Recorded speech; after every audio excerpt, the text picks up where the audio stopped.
अगर आपको भी बाकी लोगों की तरह ये लग रहा है कि अब पाकिस्तान में पानी आना बंद हो जाएगा और वहाँ कहर पड़ जाएगा, तो इसका मतलब है कि आपको सही मालूमात कहीं से नहीं मिल रही।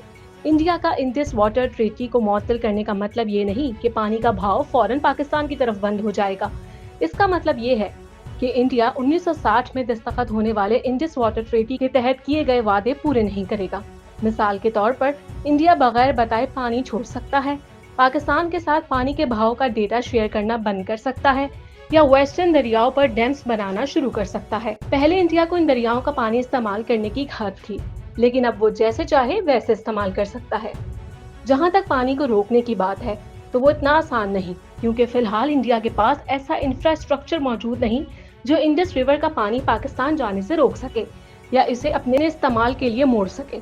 ज्यादा से ज्यादा इंडिया पानी के बहाव को 5 से 10% तक कम कर सकता है, लेकिन अगर इंडिया वाकई में मुकम्मल तौर पर पानी रोकने का इरादा करता है, तो इसे ऐसा करने में ना जाने कितने साल लग जाएंगे, क्योंकि पहले सर्वे होंगे, फंडिंग होगी और फिर कई चीजें देखनी होंगी।